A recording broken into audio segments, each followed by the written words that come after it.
Hello students, so welcome to our new video. मैं आपका Himanshu Sharma, chemistry tutor. तो आज मैं लेकर आया हूँ आपकी काफ़ी इंपॉर्टेंट वीडियो लेकर आया हूँ, जिसमें मैं इंपॉर्टेंट क्वेश्चन ऑफ सॉल्यूशन या कि प्रीवियस ईयर क्वेश्चन जो आते हैं सॉल्यूशन में, जिनकी एक्सपेक्टेड है कि आ सकते हैं, वो आज क्वेश्चन हम आज की वीडियो में करने वाले हैं। पूरी वीडियो देखनी है, अच्छे से देखनी है, और कैसे कंसेप्ट में लगा रहा हूँ वो भी सीखना है। तो स्टार्ट करते हैं, देखते हैं फर्स्ट क्वेश्चन स्टार्ट करते हैं। तो what type of intermolecular attractive interaction exist in the pair of ethanol and acetone. Question ये है, तो देखते हैं। अब बात करते हैं, हम मिथेनॉल की बात कर रहे हैं और एसीटोन की बात कर रहे हैं। तो एसीटोन क्या होता है? ये होता है CH3 C double bond O CH3, ये होता है एसीटोन। मिथेनॉल क्या होता है? CH3OH होता है। अब दोनों ये क्या है? ये सॉल्वेंट मॉलिक्यूल से क्या है? ये भी सॉल्वेंट है और ये भी क्या है? सॉल्वेंट है। तो इनके बीच में क्या होगा? इनके बीच में होगा सॉल्वेंट सॉल्वेंट इंटरेक्शन होगा। लेकिन अगर सॉल्वेंट सॉल्वेंट इंटरेक्शन हो रहा है तो उसमें एक टाइप और आता है जिसको हम बोलते हैं डाइपोल डाइपोल इंटरेक्शन। तो इसका जो आंसर होगा वो होगा सॉल्वेंट सॉल्वेंट डाइपोल इंटरेक्शन होगा। क्योंकि अगर हम बात करते हैं, मैं यहाँ पे बात करता हूँ, तो C डबल बॉन्ड O है, O पे क्या है? डबल बॉन्ड है। उसको अगर हम ये ब्रेक होगा तो क्या आएगा? O पे नेगेटिव आएगा और C पे क्या आएगा? पॉजिटिव आएगा। तो यहाँ पे क्या हो गया? पोलैरिटी क्रिएट हो गई पॉजिटिव और नेगेटिव की वजह से। मतलब क्या हो गया? वहाँ पर डाइपोल आ गया, डाइपोल डाइपोल इंटरेक्शन आ गया। तो इसलिए इसका आंसर क्या होगा? सॉल्वेंट सॉल्वेंट डाइपोल इंटरेक्शन होगा। किसका? फर्स्ट वाले का।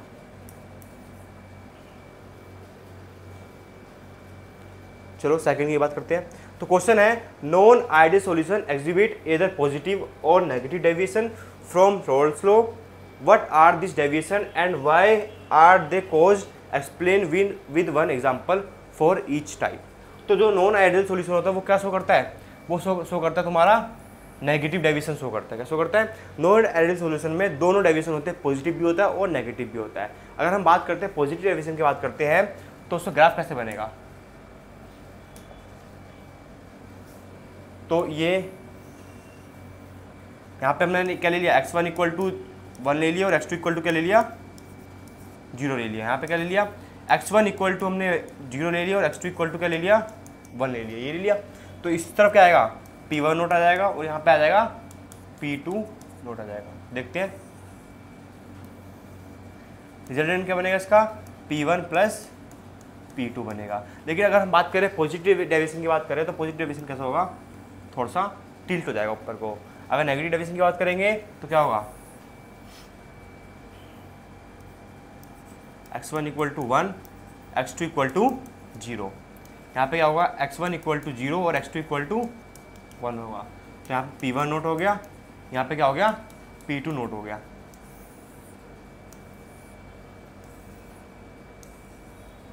ये आपको क्या हो जाएगा? नेगेटिव डेविएशन आपका हो जाएगा। और नॉन आइडियल सॉल्यूशन क्या होता है? रोल्स लॉ फॉलो नहीं करता है, क्योंकि उसमें क्या होगा? पार्शियल प्रेशर या तो क्या होगा? P1 note is greater than, मतलब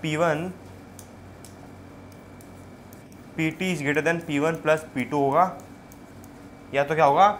PT इक्वल टू क्या होगा? Less than P1 plus P2 आपका होगा। किसमें? पॉजिटिव डेविएशन में और नेगेटिव डेविएशन में। तो इसका अगर एग्जाम्पल की बात करते हैं तो एग्जाम्पल क्या होगा इसमें? इसमें अगर हम बात करते हैं एग्जाम्पल की तो क्या होगा? एसीटोन और क्लोरोफॉर्म। जो ये एग्जाम्पल है ये किसका है? नेगेटिव डेविएशन का है। किसका है? नेगेटिव डेविएशन का एग्जाम्पल है।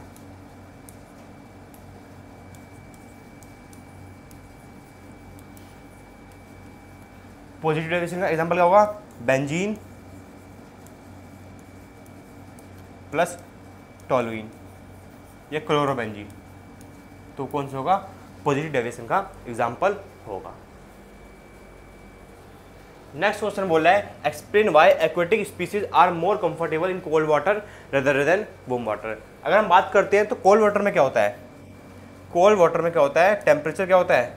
लो होता है। अगर हम टेम्परेचर लो की बात करेंगे, लोअर टेम्परेचर की बात करेंगे तो क्या होगा? सोल्युबिलिटी क्या होगी? टेम्परेचर लो होगा तो सोल्युबिलिटी क्या होती है? इंक्रीज होती है।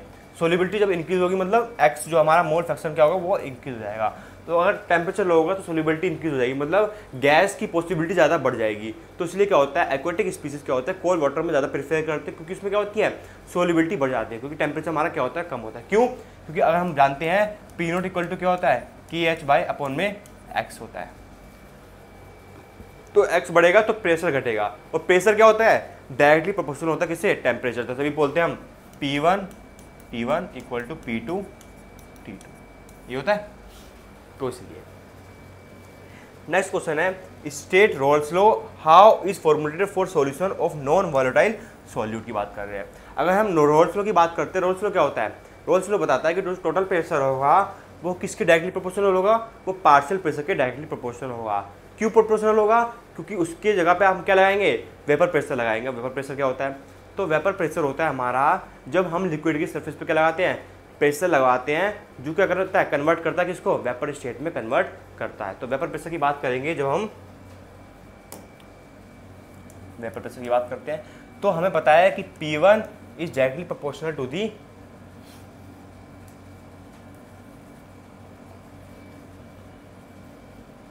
तो अगर हम बात करते हैं तो PT इक्वल टू क्या होता है P1 प्लस P2, ये होगा, क्योंकि हमें पता है कि P1 इज डायरेक्टली प्रोपोर्शनल किससे होगा, x1 से होगा, और P2 is directly proportional to the x2 होगा। अब हमें डायरेक्टली प्रोपोर्शनल का साइन हटाने के लिए क्या चाहिए, एक कांस्टेंट की जरूरत पड़ेगी। तो क्या आएगा हमारा P1 इक्वल टू क्या आ जाएगा P1 नोट x2, यहाँ पर आ जाएगा P2 equal to P2 note x2, यहाँ पे x1 होगा। तो ऐड करते हैं तो क्या आएगा PT इक्वल टू आएगा P1 प्लस P2, तो आ जाएगा यहाँ पे P1 note x1 plus P2 note x2, यही आएगा। तो इसमें अगर हम बात करते हैं तो हमें पता है कि x1 प्लस x2 क्या होता है 1 होता है, यही होता है। x1 प्लस x2 क्या होता है 1 होता है। तो हम x1 इक्वल टू क्या हो गया 1 माइनस x2 आ गया, तो हम पुट कर देते हैं हम, तो P1 note 1 minus x2 plus P2 note x2, ये आएगा। कॉमन ले लेते हैं, जो कॉमन लेंगे हम तो क्या आएगा P1 note minus P1 note x2 plus P2 note x2, तो आ जाएगा हमारा P1 note minus P2 x2 minus x1, ये आपका आ जाएगा, क्या आ जाएगा PT आ जाएगा।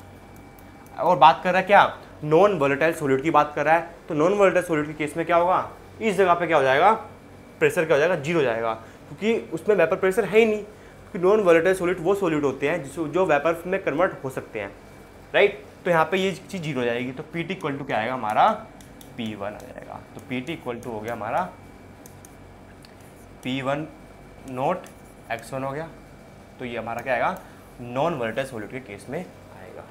तो ये क्या होता है, ये पूरा क्या रोल्स लॉ का है डेरिवेशन है, जो कि रोल्स लॉ का डेरिवेशन बहुत ज़्यादा क्वेश्चन में पूछता है, पेपर में ज़्यादा पूछता है। चलो नेक्स्ट देखते हैं हम। अब आता है हमारा state Henry law and mention 2 of its important application. तो हेनरीज लॉ क्या करता है, हेनरीज लॉ एप्लीकेबल है किसके लिए, solubility of gas in a liquid की बात करते हैं। तो अगर हम बात करते हैं तो यहाँ पे पिस्टन लिया, इसको मैंने क्या करा है, यहाँ पे गैस के मॉलिक्यूल्स है, क्या है गैस के मॉलिक्यूल्स है। अब गैस के मॉलिक्यूल्स की हम बात कर रहे हैं, तो हम प्रेशर को जब अप्लाई करेंगे, तो प्रेशर जब हम अप्लाई करेंगे तो क्या होगा, इसकी सोल्युबिलिटी भी बढ़ेगी। तो P इक्वल टू क्या आएगा हमारा आएगा KHX, ये आएगा। तो अब pressure is directly proportional to the x, मतलब मोल फ्रैक्शन से डायरेक्टली प्रोपोर्शनल है। तो इसलिए हम बात करेंगे कि P इक्वल टू क्या आएगा P अपॉन में x इक्वल टू KH। और KH क्या होता है हमारा, होता है हेनरी लॉ कॉन्स्टेंट। क्या होता है हेनरी लॉ कॉन्स्टेंट होता है, क्या होता है P/x इक्वल टू KH होता है। अगर हम इसी ग्राफ की बात करते हैं तो y इक्वल टू क्या होता है mx होता है, ग्राफ बनेगा हमारा स्ट्रेट लाइन बनेगा, ये हमारा ग्राफ बन जाएगा। किसके बीच में बनेगा ग्राफ, P क्या है हमारा y है, और x क्या है हमारा, x क्या है हमारा मोल फ्रैक्शन है। तो यहाँ पे हम लिखते हैं P, यहाँ पे लिखते हैं हम x, ये बन गया हमारा KH का graph.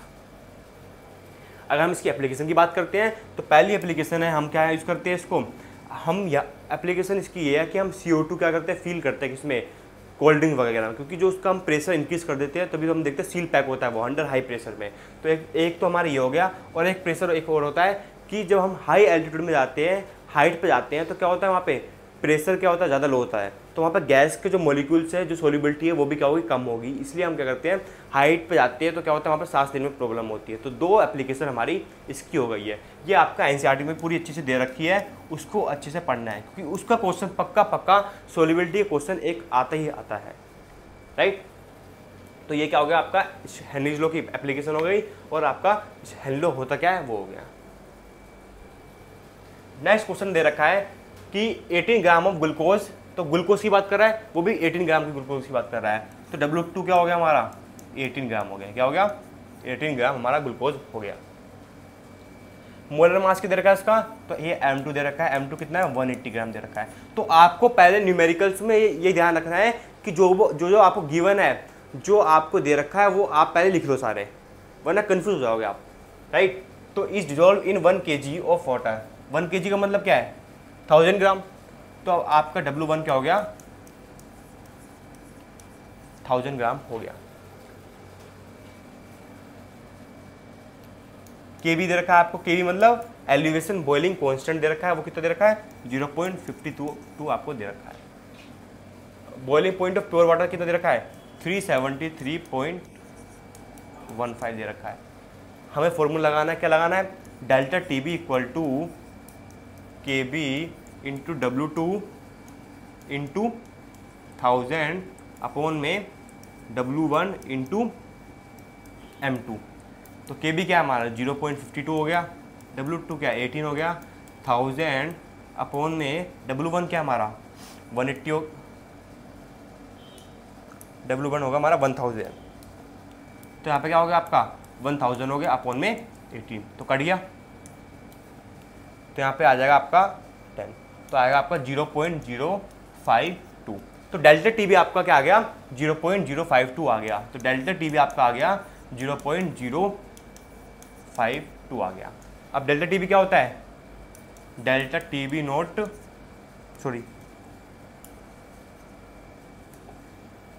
TB note minus TB होगा। ये क्या है आपका ये आपको क्या दे रखा है, 373.15 दे रखा है। तो उसमें आप ऐड कर दोगे तो TB नोट आ जाएगा आपका 0.052 प्लस 373.15। ये आपका आंसर होगा।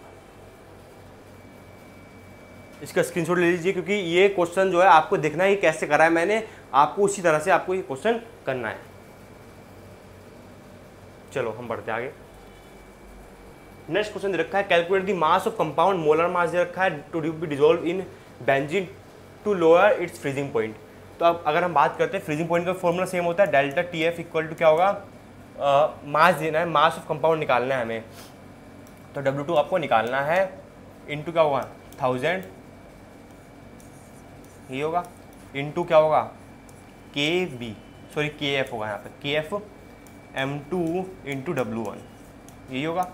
अब W2 की बात करते हैं तो कितना है इसमें, वो हमें निकालना है, इंटू 1000, KF दे रखा है आपको 5.12, M2 कितना दे रखा है 256 दे रखा है, इंटू W1 कितना दे रखा है 75 ग्राम दे रखा है, 75 ग्राम आपको दे रखा है। तो आपको क्या निकालना है, W2 निकालना है। और आपको डेल्टा TF जो आपका लोअर इट्स फ्रीजिंग पॉइंट है वो कितना है आपका 0.48 दे रखा है। बस आपको कैलकुलेट करना है और आपका W2 आपका फाइंड हो जाएगा। ये जो फॉर्मूला है, ये जो क्वेश्चन है, ये क्या है, फ्रीजिंग पॉइंट का दे रखा है। तो कोलिगेटिव, अब मेरे को क्या समझ में आया कि जो कोलिगेटिव प्रॉपर्टीज़ हैं सॉल्यूशन में, जो कोलिगेटिव प्रॉपर्टीज जो टॉपिक है वो काफ़ी इंपॉर्टेंट है, हमें उसको ज़्यादा पढ़ना है। चलो नेक्स्ट पढ़ते हैं। तो 1000 milligram of a protein is dissolve in just enough water to make 10 ml of solution if the solution has an osmotic pressure of 13.3 mmHg at 25 degree Celsius. What is the molar mass of the protein? देखते हैं इस question को। Formula क्या होता है हमारा, pi equal to क्या होता है CRT होता है, यही होता है। R कितना आपका, C क्या होता है N/V होगा, इंटू 0.0821। टेम्परेचर कितना दे रखा है इसका 25 डिग्री सेल्सियस, मतलब 273 प्लस 25 डिग्री सेल्सियस, तो कितना होगा 298 केल्विन आपका होगा। तो पाई पाई भी दे रखा है हमें, पाई को हमें कन्वर्ट करना पड़ेगा। कैसे कन्वर्ट करेंगे, 33.3 अपॉन में 760, जो आपका आंसर आएगा वो आपका कन्वर्जन होगा। तो हम लिख देते हैं यहाँ पे 33.3 अपॉन में 760 इक्वल टू W2 हमें फाइंड करना है ना, W2 नहीं, आपको M2 फाइंड करना है। तो W2 जो हमें दे रखा है वो दे रखा है 100 मिलीग्राम। 100 मिलीग्राम का मतलब क्या, हम उसको करेंगे ग्राम में कन्वर्ट करेंगे, तो कितना आएगा 0.1 हो गया। यहाँ पे आपका M2 हो गया, इंटू वॉल्यूम कितनी है, इंटू 1000 करोगे अपॉन में 10 इक्वल टू 0.0821 टू 298। इसको सॉल्व करोगे तो आपका M2 आपका फाइंड हो जाएगा। चलो नेक्स्ट क्वेश्चन में बढ़ते हैं हम। What mass of NaCl, molar mass 58.5 ग्राम मोल। तो आपको इसमें क्या करना है, आपको वॉन्टर फैक्टर लगाना है। वॉन्टर फैक्टर का फॉर्मूला क्या होता है देखते हैं। फ्रीजिंग पॉइंट की बात कर रहा है तो क्या होगा, डेल्टा TF, यही होगा। तो डेल्टा TF क्या होगा, इक्वल टू होगा आपका IKF into W2 into 1000 upon में क्या होगा W1 इंटू M2, यही होगा आपका। तो डेल्टा TF की बात कर रहा है तो डेल्टा TF आपको गिवन होगा, कितना गिवन है आपको 7.5 डिग्री सेल्सियस। 7.5 डिग्री सेल्सियस आपको डेल्टा TF आपको गिवन है।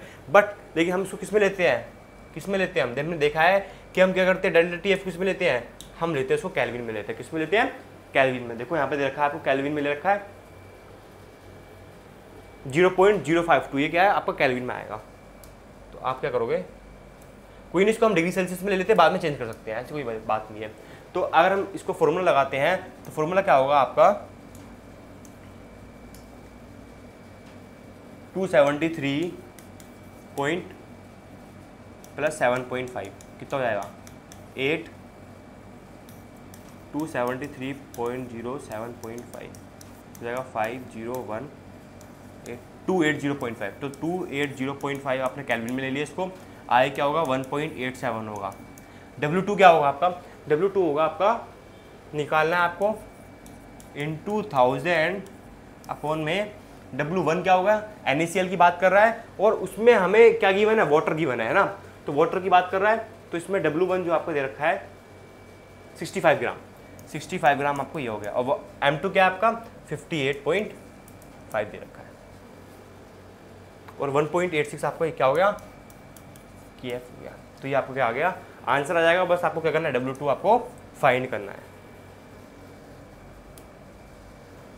नेक्स्ट क्वेश्चन दे रखा है 5.0 gram of unknown molecules material was dissolved in 450 gram of water. The resulting solution was found to be freeze at -0.34। What is the molar mass of this solution. अगर हम बात करते हैं इसका अननोन सॉल्यूशन दे रखा है ना हमें, तो फ्रीजिंग पॉइंट का फॉर्मूला वही होता है, डेल्टा TF इक्वल टू क्या होगा KF into W2 into 1000 upon में W1 इंटू M2 होगा। इससे आप लगा दोगे तो आपका आंसर आराम से आ जाएगा। हमें क्या निकालना है, molar mass of the material निकालना है, मतलब हमें क्या निकालना है, M2 निकालना है। तो molar mass of the material आपका इजीली आ जाएगा किससे, डेल्टा TF से। और आपको मैं जनरली बता देता हूँ, कोई भी कभी क्वेश्चन में आप KF की वैल्यू नहीं गिवन होगी, किसी KF की वैल्यू गिवन नहीं होगी, वाटर की। तो वाटर की जो KF की वैल्यू होती है वो कितनी होती है 1.86 होती है। आपको ये याद करके चलना है। नेक्स्ट क्वेश्चन दे रखा है, ये तो आपका इजी है, इसमें हेनरीज लॉ लगाना है। कैसे लगाएंगे, P इक्वल टू क्या होता है KHX होता है, ये होता है। तो अब हम बात करते हैं तो PH इक्वल टू क्या हो जाएगा KH अपॉन में क्या होगा N2 अपॉन में N1 प्लस N2। लेकिन हमें पता है कि N1 प्लस N2 की अगर हम बात करते हैं तो N2 की वैल्यू काफ़ी क्या है, छोटी है, डिनोमिनेटर में है, तो हम लिखेंगे यहाँ पे N1 लिखेंगे। तो आ जाएगा आपका P इक्वल टू आगे KH अपॉन में N2 अपॉन में N1। इससे आप फॉर्मूला लगाओगे तो आपके मिलीमोल्स आपके आ जाएंगे।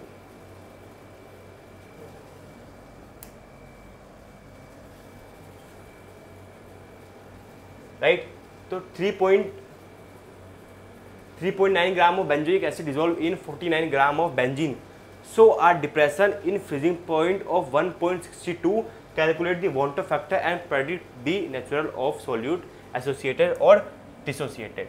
सबसे इजी क्वेश्चन है ये। कैसे इजी क्वेश्चन है, आपको क्या दे रखा है, फ्रीजिंग पॉइंट की बात कर रहा है, तो हम क्या करेंगे 1.62 इंटू आई इंटू के एफ कितना गिवन है आपको, के एफ आपको दे रखा है 4.9, ये हो गया। अब इंटू 1000 W2 आपका क्या है 3.9 gram of benzoic acid dissolve in 14 gram of benzene. तो 3.9 ग्राम आपका क्या होगा, यहाँ पे सॉल्यूट होगा और 49 ग्राम क्या होगा आपका सोलवेंट होगा। तो आप यहाँ पे लिख दीजिए, तो आपका होगा 3.9 ग्राम अपन में 49 ग्राम। M2 क्या दे रखा है, M2 अगर हम बात करते हैं तो बेंजोइक एसिड का जो M2 जो मोलर मास होता है वो कितना होता है 122 होगा। ये हो गया। आपको क्या आ जाएगा, इससे आई की वैल्यू आ जाएगी। जब आपकी आई की वैल्यू आ गई, जब आपकी आई की वैल्यू आ जाएगी, तो अगर वो आई इज ग्रेटर देन 1 होगा तो वो क्या होगा, एसोसिएटेड होगा। क्या होगा, एसोसिएटेड होगा। मतलब मॉलिक्यूल्स क्या होंगे, ब्रेक नहीं होंगे, कंबाइन होंगे।